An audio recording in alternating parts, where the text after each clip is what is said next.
Every phone repair has a story behind it. It either fell off of a 2-story balcony. Did you get my latte? God damn it, I said no foam! Got thrown off the top of a car. Or got hit by one of your friends with a baseball bat. This one was in a car wreck, and it put one of our customers in the hospital for 2 weeks. Thankfully, they're okay, but this thing isn't, so let's change that. Yeah, this thing is pretty bad. Looking at the description, daughter was hit by a car. The phone was in her pocket at the time. She's repaired, phone is not. I guess this is what happens if you get run over. Car hits your leg and the phone takes the impact. Right here we have a completely bent frame. It actually took a chunk out of the frame, it's missing. The glass right here is cracked, it's fallen off. I could probably... This thing, it's gonna need an entirely new housing and a screen. We're pretty much gonna have to build a whole new phone. So to get started, we'll grab our Penelope screwdriver. Looks like this part of the screen's already sticking up. It shouldn't be too hard to take it off. And grab my heat gun. Loosen up the adhesive. You don't want it too hot, just hot to the touch. Alright, so we'll grab our pry tool. We'll get underneath the screen.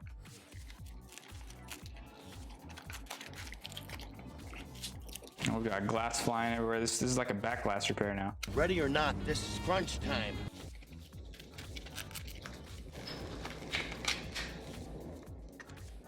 It just instinctively feels bad to put this phone on all this glass, but it's all gonna be replaced anyways. Now that we got that open, the first thing we're gonna do is disconnect the battery. Correct me if I'm wrong, but the 11 Pro Max I think is the only one that has 2 battery connections. So be careful if you're ever opening your 11 Pro Max. You gotta disconnect the lower one. It's underneath this little cover right here. It's got 4 screws. You just take those off. And then you'll uncover this hidden little connector right here. If you don't disconnect that, that might cause you some problems. Just make sure you get both. Next, we'll move on to uncovering the screen connectors. Once that bracket's out of the way, we can just unplug these screen connectors. And lastly, the ear speaker flex. And we can just yank that off. For now, we'll just set this to the side. Now we have to get pretty much everything out of the phone. You can start wherever you'd like, but right now I'm gonna start on the back camera. This has never happened to me before. The screw got caught on the dust and water resisting seal. Wow. Alrighty. I guess we're taking off the seal. Oh my gosh. We'll remove this little side bracket thingy for the back camera. That's what we're gonna call it, the side bracket thingy. And then we're gonna take this one, set that off to the side. We can start unplugging the back camera. We're gonna have 3 cables for all 3 modules. And we can just pull it out just like so. Next, we're just gonna keep unplugging things. I'm gonna get this charging port out of the way. It's a charging port cable right here. To get this out, you could just pull it out of here, but I'm just gonna go ahead and unscrew these. Now that'll let us get the battery out of here much easier. It's really hard to get the battery out of here without taking this off. I'm just gonna use the quick acetone trick. I'm just gonna spray some right along the edges, get it underneath the battery. You don't wanna put too much, but just enough to loosen up the adhesive. I'm just gonna go straight for the pry of shame because it is 1 a.m. at night. So now we got this battery out fairly fast without damaging anything. And this acetone dries off pretty fast. Now we can set this battery off to the side. Now we have a lot more space to work. Next, I'm gonna get this motherboard out of here. Well, actually, no, I'm gonna get the front camera out first. We'll disconnect all the front camera cables. And this thing just comes right out. We'll set that next to the back camera. Moving on, we'll unplug everything we see. Then we'll need to grab our standoff bit. Take off these standoff screws. These standoff screws let you put another screw inside of them. Pretty cool, right?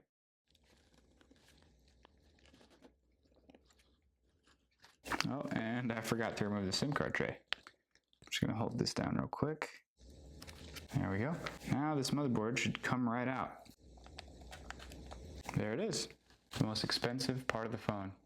It's getting smaller and smaller. Got some glass on my hands.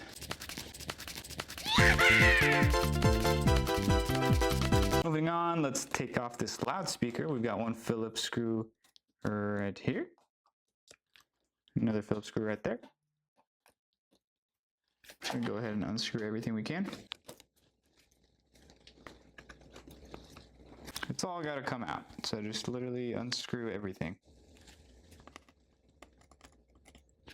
I should be wearing gloves. So we'll take out the Taptic engine, unplug the wireless charging coil, unplug the loudspeaker, if we can. There we go. It's stuck, you gotta yank it out. There it is. And there's some more screws, of course. Gotta keep unscrewing. This one might help if you put a little bit of heat on it. There we go. Set that off to the side. This right here is the microphone. This all comes together. It's connected to the charging port. We've got the bottom two screws right here. It's funny, there's another set of bottom screws. Two on the inside, two on the outside. If you've ever wondered how many pieces are inside your phone, this video is for you. Almost forgot these screws. Then we're gonna heat up the back side of this. That should help pulling off this flex cable without damaging it. And there we go. That's the charging part. We still have to get out the wireless charging coil and these antennas up here. And looks like the flashlight module and the rear microphone. So let's get started with the rear microphone. Once you get those two screws out, this top bracket should just come right off and slide all the way down. But yeah, we'll just put that to the side. Then we're gonna apply some heat on the outside. In my opinion, that is the safest way to pry up a flex cable, because you just put some heat on the outside, you're not heating up the cable itself. It comes out smooth every time. Now that it's nice and toasty, this should come off pretty easy. Nice. We also have a screw right here holding in this bracket for the flashlight module. Now that we got that bracket out of the way, after unscrewing those two screws, we should be able to just pull this flashlight module right out. I am going to put a little bit of heat, just a tiny bit. Oh, and I almost forgot. One screw right here, and that's a Phillips.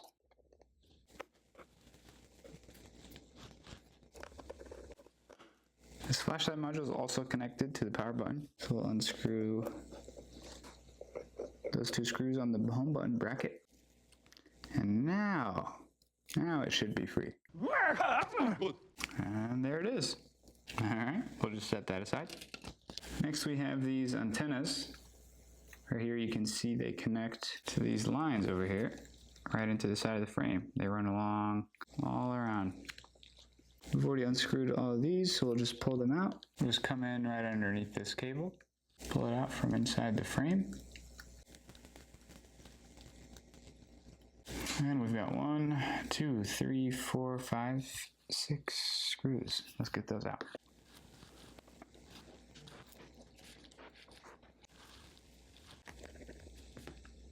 So I'll just pull this out from inside the frame, and we're just gonna use some heat.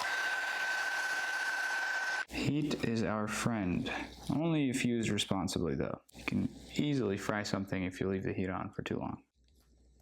More heat.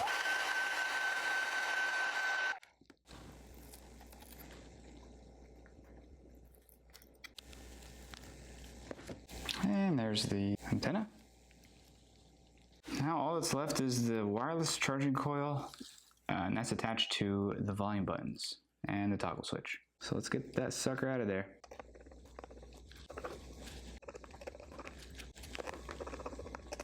Got all those unscrewed, we can pull this out. And more heat.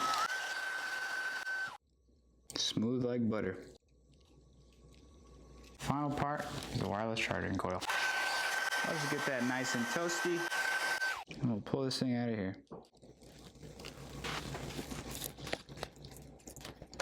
And there it is, the final part. This thing is completely stripped bare. Now all that we have to do is transfer everything that came out of this one into this one. To put this thing back together, we're gonna start with the last thing we took out. That's gonna be the wireless charging coil. So we'll put that in. Then we'll grab the antenna, and there we go. Then we'll put the flash in, and there we go. Next, let's move on to the charging port. And then we'll do the loudspeaker. And then the Taptic engine. And then we can't forget to transfer over the SIM card ejection pin. This thing right here, if you don't put it in the new housing, if you put a SIM card tray in there, you won't be able to get it out. So it's very important not to forget this step. Then we'll put the motherboard back. Then we'll do the front camera. Actually, I almost forgot to transfer over these little gold pads. Not sure what they do, but I'm sure it serves some kind of purpose. So we're just gonna transfer them over.